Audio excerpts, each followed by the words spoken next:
दिल्ली के विवेकानंद स्कूल की कक्षा 12वीं की छात्रा खुशी जैन आपसे प्रश्न पूछना चाहती हैं।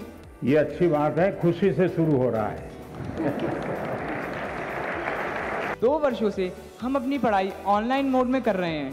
इंटरनेट के इस्तेमाल से हम में से बहुत से बच्चों में सोशल मीडिया और ऑनलाइन गेमिंग की एडिक्शन सी हो गई है। इस स्थिति से बाहर निकलने के लिए क्या करें? How to stay motivated and succeed when we have so many of backlog. Thank you, sir. एक साथ आप लोगों ने इतना सवाल पूछ लिए हैं कि ऐसा लग रहा है कि मुझे ही पैनिक से गुजरना पड़ेगा।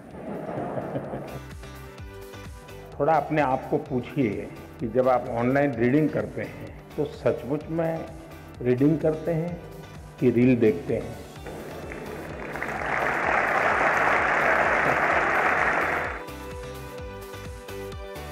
जो चीजें ऑफलाइन होती हैं वही चीजें ऑनलाइन भी होती हैं। इसका मतलब है कि माध्यम समस्या नहीं है, मन समस्या है।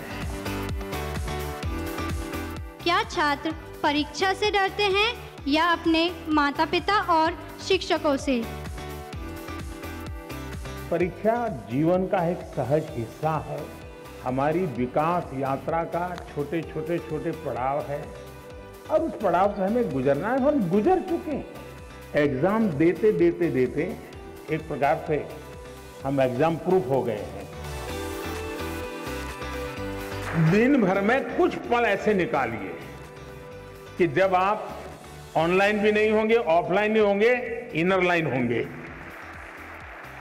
हमारे 8वीं 10वीं कक्षा के बच्चे 3D प्रिंटर बना रहे हैं। आनंद आ रहा है कि हमारे 8वीं 10वीं कक्षा के बच्चे वैदिक मैथमेटिक्स का ऐप चला रहे हैं और दुनिया भर के स्टूडेंट उनसे सीख रहे हैं। मैं परीक्षा संबंधी तनाव से कैसे निपटूं?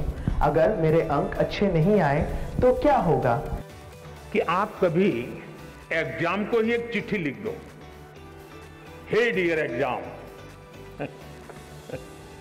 और उसको लगो तुम क्या समझते हो, मैंने ये तैयारी की है, मैंने ये तैयारी की है, मैंने ये मेहनत की है, मैंने इतना प्रयास किया है, मैंने ये पढ़ा है, मैंने ये लिखा है, मेरी इतनी नोटें भरी हुई है, मैं टीचर के साथ इतने घंटे बैठा हूँ, मैंने मम्मी के साथ इतना समय बिताया है, मैं मेरे पड़ोसी के छात्र ने अच्छा काम किया तो उसके जाकर अरे मैं इतना सीख करके आया हूँ, तुम कौन होते हो मेरा मुकाबला करने वाले?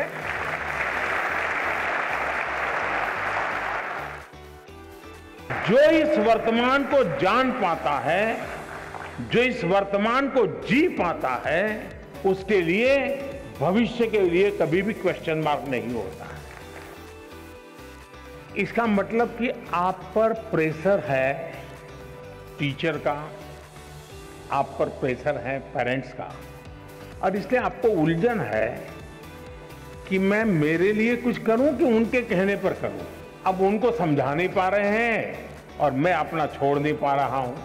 ये आपकी चिंता मैं महसूस कर रहा हूं। मुझे समाज से भी यही आग्रह है कि आप बेटे बेटी में कोई अंतर मत कीजिए, दोनों को समान अवसर दीजिए। और मैं कहता हूं शायद समान इन्वेस्टमेंट से ही, समान अवसर से ही अगर बेटा 19 करेगा तो बेटी 20 करेगी।